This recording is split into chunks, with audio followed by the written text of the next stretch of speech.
Deputy President Kithure Kindiki has called for stronger global action to restore degraded rangelands and fragile ecosystems, warning that environmental destruction threatens livelihoods, food security, and future generations. Speaking during the global observance of Desertification and Drought Day in Vipingo, Kilifi County, Kindiki said restoring forests, wetlands, and rangelands is no longer optional. He noted that continued land degradation is affecting agricultural production, water supply, and community incomes, especially in arid and semi-arid regions. He emphasized that wetlands and rangelands are productive ecosystems that support people, biodiversity, and economic activity, not idle land. Kindiki also called for increased mangrove restoration in Kilifi and urged accountability in environmental programs through clear timelines and measurable targets. Desertification, fighting drought, is a shared commitment. It requires financing and it requires solidarity. And therefore, no one nation, no one part of the world can do this alone. Part of the effects of desertification and degradation of rangelands is increased human-wildlife conflict. And we have seen the statistics have continuously increased because of the increasing encroachment and degradation that is happening in this space. The Office of the Registrar of Political Parties is urging Kenyans to actively participate in the electoral process and promote inclusive elections ahead of the 2027 polls. Speaking in Machakos during a 5-day election preparedness workshop, ORPP Director of Compliance and Capacity Building Ann Kaberere said the inclusion of women, youth, and persons with disabilities is key to strengthening democracy and ensuring all voices were represented. The Independent Election Boundaries Commission also warned that anyone who violates election laws will face prosecution. Machakos County Manager Nelly Ilongo urged citizens to report electoral malpractices rather than rely on rumors. Coming forward, we will continually train the special interest groups, we will continually train the political party leadership, we will continually train our other stakeholders so that we are all together in these forums. And particularly for the question that you have asked about the aspirant, coming forward, we are planning, if the budget is available, we are planning to do aspirant program. Asking everybody to help us ensure that we are all operating within the law. So kama wewe unaona kuna mtu anatenda mambo ambayo ni kinyume cha sheria, basi njoo useme, come to the front and say this is happening and I have this evidence. Then the law will take its course. Women aspirants at the forum cited challenges within political parties but said they remain determined to overcome them. They also urged more women to join political parties, saying stronger participation will improve their chances of securing leadership positions. Hoping that they're able to just understand that they are covered by the law, they have their rights, and just ensure that the people of Kenya are able to know that, as the election approaches, we don't have to, just because, there's what's appearing on TV is not always what's right. You have your rights and you should know about them. Because there are many people who bribe our voters.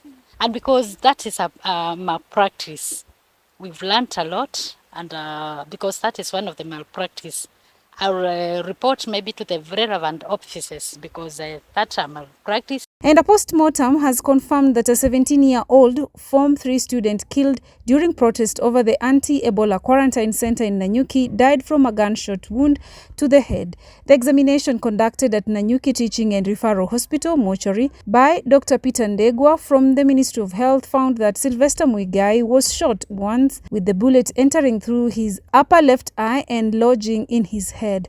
Dr. Ndegwa said the bullet caused severe brain damage and excessive bleeding, leading to his death. The family says the findings have strengthened their resolve to pursue justice.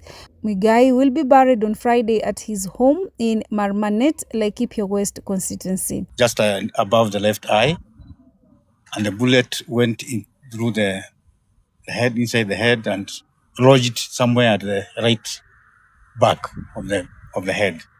So the bullet was lodged there. We have recovered it. It had not exited. And we have given it to the relevant authorities for ballistics. Nipatiwe haki ya mtoto wangu, si mawe. Nilikuwa naongojea hata mawe. Sio mawe imetolewa kwa hiyo kichwa. Mimi nataka haki ya Sylvester Muigai. Ijulikane nani huyo alimchuti. Na kama ako na mtoto, na kama ni mzazi, na kama ako na watoto. Mimi nataka haki ya mtoto wangu. Mimi nimelea huyo mtoto wangu kutoka akiwa mdogo. Mimi nataka haki na mimi nafua nguo za wamama. Hata nafinyiliwa nikifua hizo nguo nisomeshe watoto wangu wakule. Au mtu mwingine anakuja tu anachuti. Angemchapa ama amfunja mguu nifurutage mtoto wangu na uruchea. Mimi nataka haki ya mtoto wangu. What you're seeing is now this police themselves are becoming security to protesters. So we are wondering who is going to defend us? Who is going to defend Kenyans? If you see 17-year-olds being shot by the police when they are peacefully protesting. Elsewhere, Principal Secretary for Social Protection, Joseph Mutari, has overseen the registration of elderly residents in the government's cash transfer program in Ruri Ol-Kalau constituency, Nyandarua County. Mutari said the program has been streamlined to ensure beneficiaries receive payments more efficiently and without delays as part of efforts to strengthen social protection services.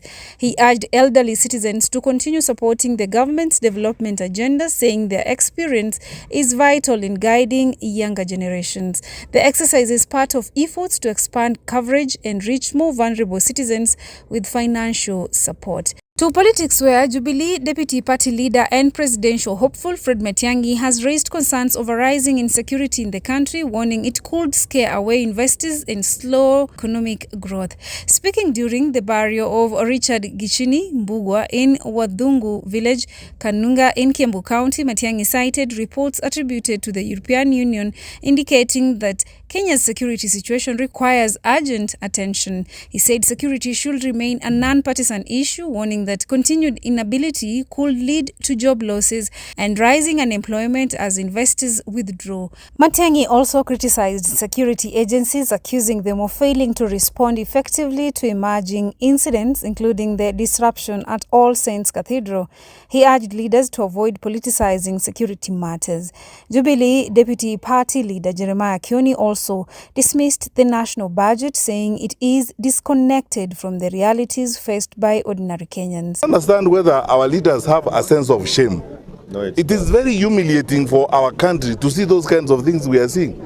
Because we can have political differences will not end even after the elections next year. Now we are scaring investors, we are scaring people who like to put resources in our country. How on earth are we going to generate employment if we don't manage this thing? We were told back in 2022 ya kwamba sisi tumefanya makosa, we elected watu wa wash na we also elected goons. Ile bunge iko na chiefs wa goons. So when you start complaining about goons, now some goons are already members of parliament, it's a very dangerous life that we are having as a country. And that's it from the Eastleigh Voice News Desk. I'm Zainab Said.